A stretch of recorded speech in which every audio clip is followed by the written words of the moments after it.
From Main and Gervais, this is ABC Columbia News. All right, breaking news. Over Creek Dam has burst in the Forest Acres area. Evacuations are underway. Thank you for joining us. I'm Alicia Barnes. I'm Ben Hoover. The very latest right now into our newsroom. Over Creek Dam is a small dam along the Gills Creek watershed, kind of on the northern side of Forest Lake. This mandatory evacuation impacting countless families, especially on Lake Shore, East Shore, North Shore, all the way to Percival Road, all the way over to North Trenton, down to Forest Lake, Forest Drive, I should say, and all the way down into Lake Catherine, into that area for families who might still be there. They are all being asked to seek higher ground tonight at AC Flora. That's right. And our Grace Joyle has been out in the Forest Acres area all afternoon giving us updates. She spoke to the police chief and also the mayor. Just recently, she's there with the very latest near Rockbridge Road. Grace, what can you tell us? Hi, Alicia. I'm actually here at the intersection of Trentham Road and Forest Drive, just next to the Trentham Plaza. It's a popular place for people to come eat, shop, that sort of thing. You can see behind me, they have this bridge closed off. We've been here for about 3 hours watching the situation here, and we did find out from Forest Acres Mayor Frank Brunson and Police Chief Gene Seeley that they closed the bridge as a precaution. They think that it could possibly break. They just don't know with this amount of water coming down Gills Creek. So you can see military vehicles. We have police cars, many trucks driving through the area with boats on trailers. Really just, a volatile situation here. And then to the left of the bridge, you can see where Gills Creek has actually started overflowing into the parking lot of Copeland's, Talbot's, and then just beyond that is First Citizens Bank. The waters have not reached that area yet, but it just shows the severity of this situation and how quickly this water is moving and why you really need to pay attention to those mandatory evacuations. Did want to reiterate, we asked those officials about Forest Lake Dam. Forest Lake Dam has not broken. Over Creek Dam has. They're watching Forest Lake Dam just like they would any other dam, but the dam is okay for now. And then one other thing I wanted to reiterate is that they're working to move 500 homeowners out of the area, and they're really just in the process of getting them out, just really encouraging them to leave, telling everyone else to be on alert, and if you can go away, just head out of town for a few days. We'll check back in just a few minutes. Live in Forest Acres, Grace Joyle, ABC Columbia News. Grace, important information. Thanks so much for that live report. Gene Seeley, Chief Seeley saying curfew in Forest Acres, 6 p.m. until 6 a.m. Also, 3700 Landmark Drive. That's the spot where the closest spot in Forest Acres where you can go and get some clean water. Folks are being asked to evacuate to AC Flora High School. Right now, that high school is set up and ready for any evacuees who are seeking shelter from that area. Now, we're told that they do have water available at the shelter. Again, this evacuation for parts of Forest Acres, Lakeshore Drive, Percival Road is mandatory, and it's not just that area. I wish we could put a map up here of the Forest Acres area where we're talking about, but it's all of Forest Acres, and you mentioned that water is available at water stations. Yeah, most of Forest Acres under a mandatory evacuation tonight along the Gills Creek watershed. If you live along there, you are in danger, according to the police chief. And we're going to have more on this, of course, all throughout the evening as we cover this developing story. Tonight, more than 40,000 people across South Carolina are without water tonight, and those who have water are under a boil water advisory. And there is fresh water available, however, and again, we're talking about two different things, Ben. We're under a boil water advisory, but again, as you just mentioned, some people don't even have water. Our Beth Russo is live in the newsroom with the very latest on these issues. Beth? Ben, Alicia, officials with the city say there is no way to tell at this point how many residents in the area are without water. And they also say that these numbers are going to continue to fluctuate in the coming days as conditions change and efforts to repair the damage that has been done continues.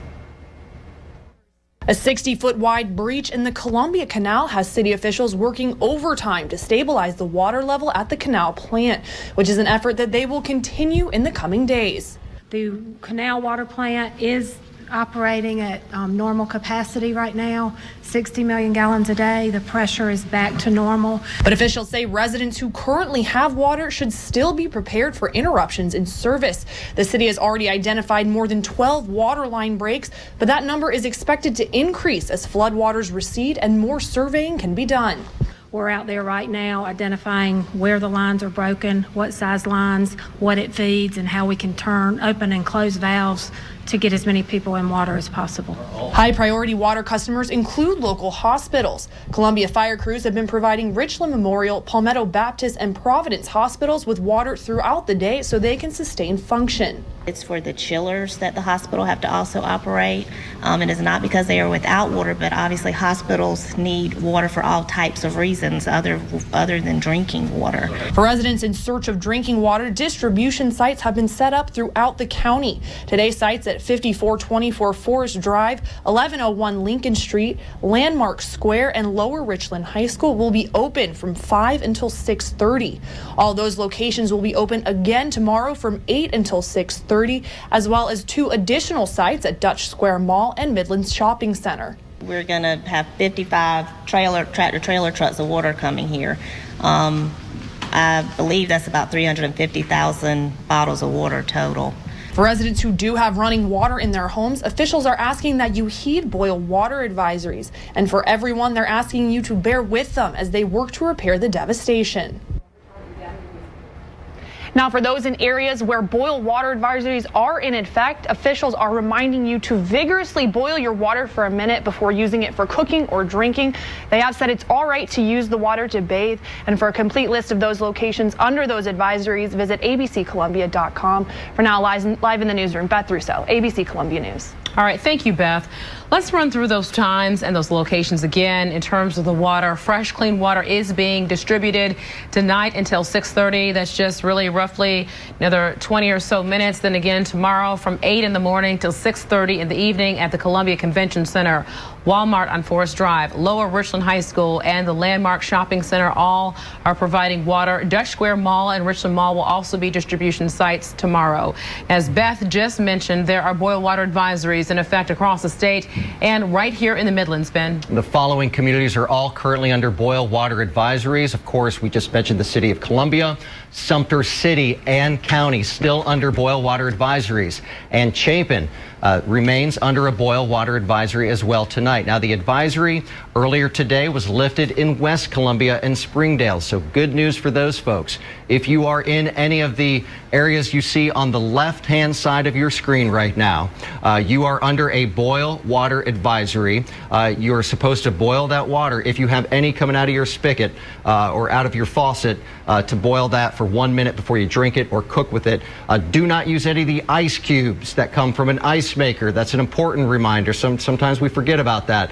Now, the water is safe to bathe in. However, that's according to the city officials monitoring the situation. All right, Ben, the flooding has taken the lives of at least 9 people, according to state officials.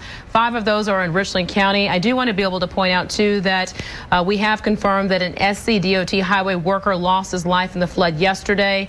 They confirmed Ferry Road. Right, that was Timothy Wayne Gibson. He was 45 years old. Again, just Ben, as you just said, he died in the floodwaters on Gardner's Ferry Road while overseeing work being done at that location. That's just how serious this is.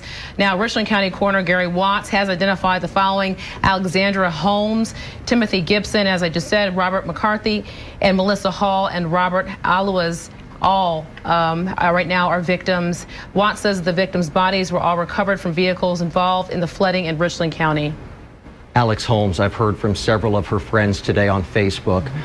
She is a young lady living here in Columbia. She lost her life in the flooding yesterday in Columbia. There's a GoFundMe site that's set up to help her parents with funeral costs and just the emotional and financial toll that they will experience within the next weeks and months. And tonight, the governor, Nikki Haley, is urging all of you, all South Carolinians, to still stay home and off the roads. Despite the tempering rainfall, the governor says that the danger is still there. ABC Columbia's Jennifer Reddy tells us how the governor is taking action to start the recovery efforts. Ben and Alicia, in today's press conference, Governor Nikki Haley focused on two major concerns as we move from this response effort to this assessment and recovery stage. Those two concerns are the lack of water available as well as road safety. This is dangerous. This is very real. Across the Midlands, the rain is beginning to tamper, but the danger from the heavy flooding still remains. Off Garner's Ferry Road, businesses are left completely destroyed and roads are collapsed, leaving only debris behind. The roads are still unsafe.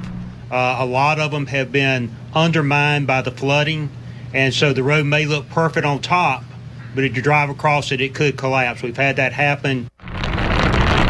After catastrophic rainfall over the last 48 hours, officials say at least 9 people have died from weather-related incidents. In addition, hundreds of roads and bridges remain closed, and more than 40,000 people are without water. Everybody is requesting water, especially in the Midlands area. They are without water. Now starting to focus on recovery in some areas of the state, Governor Nikki Haley made a verbal request for a major disaster declaration, which expedites the process for federal assistance. Those things cover individual assistance, public assistance for things like debris removal and emergency protective measures, hazard mitigation, damage to infrastructure. The governor says they are setting up several water distribution sites across the state, including 4 here in Richland County. They are working with Walmart, who has donated about 80,000 water bottles to help with the lack of water available. But again, the governor is also still reminding people to stay off the roads if you can and stay home. From the EMD Center, Jennifer Reddy, ABC Columbia News. All right, thank you, Jennifer. Woke up today, Ben, 2 sounds I did not want to hear. More rain and sirens contributing to the recovery process right now. We just are encouraging, as Jennifer just said, for people to stay home. But we're going to talk about the weather now. Yeah, that'd be Greg Armbrecht. He's our meteorologist tonight. He joins us now with what we should expect in the overnight hours and into tomorrow. When will the rain finally stop? Even the sprinkles, Greg, when will those stop? Yeah, I know. It's just unbelievable. We've had almost a 2-week stretch here of just on and off rain. And of course, this weekend we just had tons of rainfall, way more than we can take. And at this point, the flooding rains, they're pretty much done. But like you said, even sprinkles at this point are very insulting. We have some light to moderate rainfall up to the north. The silver lining here is at least this moisture up to the north. This will gradually push down to the south over the next few hours. And you're thinking, why is that good news? Well, it's not good news because we don't want the moisture, but that is the back edge of what is left of this system. Once that moves through, that'll happen between about midnight and 6 a.m. Finally, we kick this whole system out to sea. High pressure will build back into the area, and I'm expecting abundant sunshine Tuesday, Wednesday, Thursday, Friday. A totally different pattern, something we can all look forward to here after what's just been a miserable 2 weeks. Bigger picture shows low pressure now just off the coast again. That continues to push gradually off to the east. This is the back edge, and even this moisture here, this is not the flooding rainfall. I want to repeat, this is not the flooding rainfall we've seen the past couple days. This is light rain, some showers, some sprinkles out there. Additional precipitation, 1/4 of an inch or less. So again, we're not expecting enhanced flood threat with this, but regardless, with all of the moisture out there, we're going to hold flood stage and the rivers probably for the next couple days. So please take it easy out there. Just stay at home tonight with your family and do the best you can to stay safe. I'll have much more for you coming up. All right, Greg, thanks so much. Dozens of businesses in Columbia also fell victim to the massive flooding from the past couple days. A new shopping center in the Gills Creek area, which is just off of Rosewood, one of the many that were shut down because of all this damage that's out there. ABC Columbia's Amanda Fitzpatrick, is live now with the very latest. Amanda. That's right. You can see I'm standing here in that water again. Gills Creek behind me. You see the flooding that was here yesterday. Not as bad as receded. However, the rain still causing some issues. I've noticed that the waters continue to rise. Again, not as bad as yesterday, but bad enough. I want to give you a look now over here at those businesses impacted by the flooding yesterday. You can see it's pretty much a ghost town in this area because they've moved all of the cars out in fear, I guess, of looting and wanting to make sure that people stayed away from these businesses. They put up different ways to keep people out, but also to try to just make sure that they are secure. One woman I talked to who worked at the PetSmart says that she came here and saw her business underwater. I was supposed to be at 11 that morning. My mom had called and said, you won't be going to work today, that this whole area is underwater. Floodwaters from Gills Creek making it impossible for Tanya Jones to get to work. Finally got over to this area to kind of see over here, and you couldn't even barely see the top of the door over there. The waters engulfed the strip of businesses this weekend. Jones works at PetSmart and returned to find crews boarding the door. As water receded into the parking lot, many tried to assess the damage. At this Michaels, you can see where the waters pushed through the door and inside. Marshall's also closed for business. It's really hard, and I hate that all the people's out of work, and of course myself, but it's just, I don't know, I just got to hang in there and hope for the best. Now, Jones did tell us some good news. She said that they are still going to get paid, even though they're unable to come to work. Keep in mind, these businesses have only been here for less than 2 months. One store at the end had only been there for a week, the jewelry store. Now, we want to show you again just a live look. As you can see, Gills Creek, again, still rumbling underneath that overpass. Officers have set up positions to make sure that people are not walking down here. We actually saw a vehicle doing donut holes in this area. So again, not safe. They want everyone to be safe and just stay away from the Rosewood Crossing Center for now. Now we're live in Columbia. Amanda Fitzpatrick, Wello, ABC Columbia. Amanda, thank you so much for that report. As expected, many schools are going to be closed tomorrow. We're going to have a list of that, Ben. We have a complete list of all the school closings on our website, abccolumbia.com. We're trying to keep our Facebook pages updated with all that information as well. But across the board in Lexington County, those are all closed tomorrow. Richland 1, Richland 2, and of course all the rest on our website, abccolumbia.com. I do want to mention, because I've been asked several times, Lexington County, no curfew tonight. That's straight from the sheriff. Although they are asking you to help them by staying off the roads and just keeping safe. But again, no curfew tonight for Lexington County. Oh, very good update, Nut. All right, coming up, more of our continuing coverage of the aftermath of this historic flooding in the Midlands. Stay with us for more ABC Columbia News at 6. We'll be right back. Thank you for joining us. If you're just tuning in right now to ABC Columbia News, we want to be able to kind of recap what we have spoken about at the top of this newscast. Mandatory evacuations are underway in the Forest Acres area. Over Creek Dam, there is a break in the dam. We heard from the mayor. We heard from the police chief. Our Grace Joyle is out there on the scene. Ben, you just kind of came from that area. You were checking on your family. Yeah, I've always lived in that area ever since we moved from Greenville down here to Columbia. We've always lived kind of in this area, not right along the Gills Creek watershed, although very close. It's the area right behind us.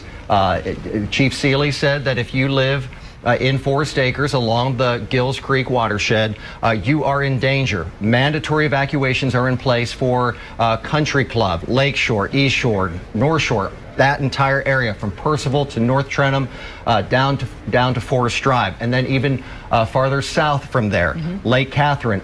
If you are still there, or if you were there earlier, you had a mandatory evacuation as well for that area because of yesterday's flooding and this dam that was compromised earlier today. Right, with Over Creek. Very important, though, to note that the Forest Lake Dam is intact, from what we're understanding. You just got confirmation of that.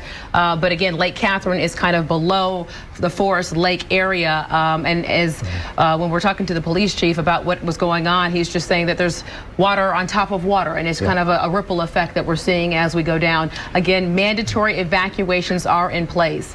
A lot of folks got alerts on their phones that they were under a mandatory evacuation. If you did not get that alert and you are still in Lake Catherine or in that area up along Forest Lake, in that area, you are under a mandatory evacuation. You need to get out of there, head to AC Flora High School. That is where the shelter is tonight for folks in that area. Now, more voluntary evacuations were called for in Lexington County, where major thoroughfares remain under floodwater this evening. ABC Columbia's Rochelle Dean spoke with officials who are asking residents to be safe rather than sorry. Well, even though a majority of the rain has stopped here in downtown Columbia outside of our studios at Main and Gervais, the evidence of that flooding that we saw yesterday still very evident by some of the things you can see that were damaged. This trash can overturned, even some of the foliage just outside of our studios completely strewn over here inside of this area, where you can also see some debris because of the storm that came through here. Cars appear to be going smoothly down this area of Gervais Street, but we also traveled to Lexington County today, and that's where we found a completely different story. We're dealing with over 100 road closures still.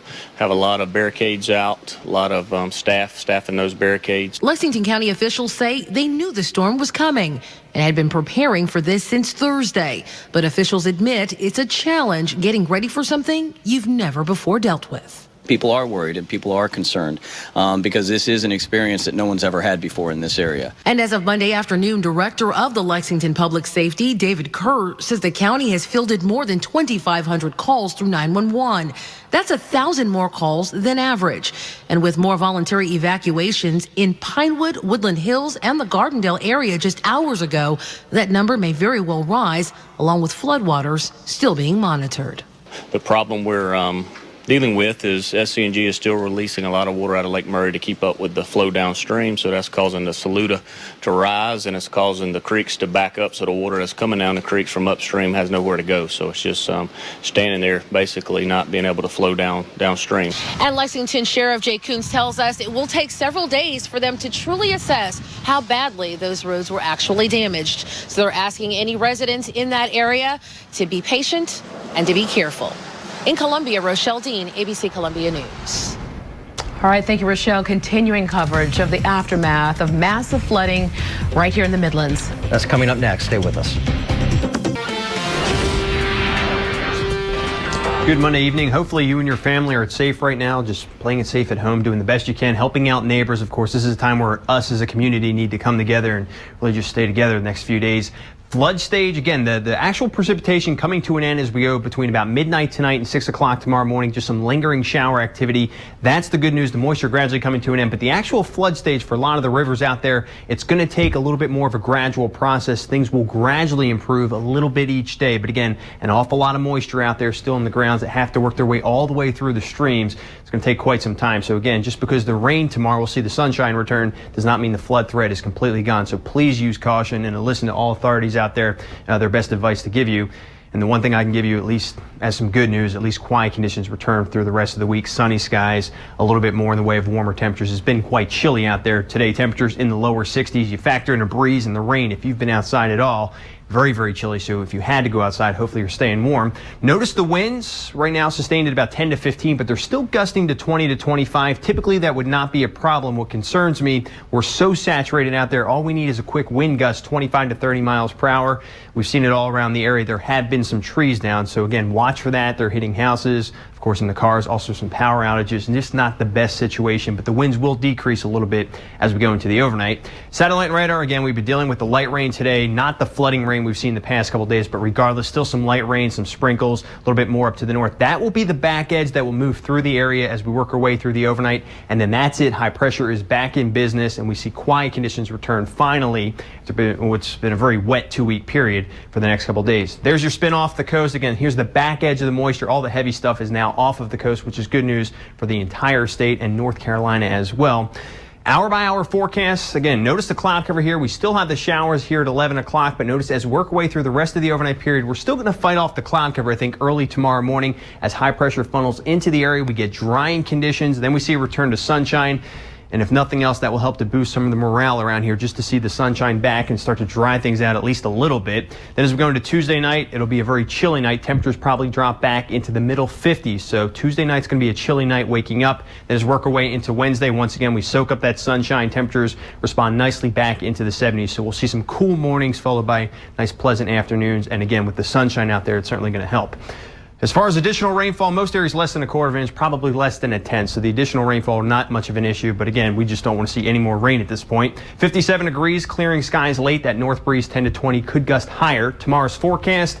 Love the fact we have the sunshine back. We start out chilly in the 50s. By noon, we jump to 65 into the afternoon. Definitely more comfortable, 73. Absolutely love giving you this 7-day forecast. Sunny skies across the board. Temperatures back into the 70s. Stay warm at night, though. Temperatures in the 50s. We'll have much more coming up. If you're just now joining us right now, mandatory evacuations in Forest Acres. Right, along Gills Creek watershed, folks are being asked to go to AC Flora High School. Let's first go to Forest Drive, where our Grace Joyle is live with an update. Grace. Hi, Ben and Alicia. I'm just standing here beyond the bridge behind me. I'm going to step out of the shot so you can see it. This bridge crosses Gills Creek, which officials tell me will remain closed until it's deemed safe. They tell me that cars have been trying to pass through. Please do not attempt to cross the bridge. There will be emergency personnel stationed out here keeping watch of it. They just don't know if it's safe to cross, and they're not going to take any chances.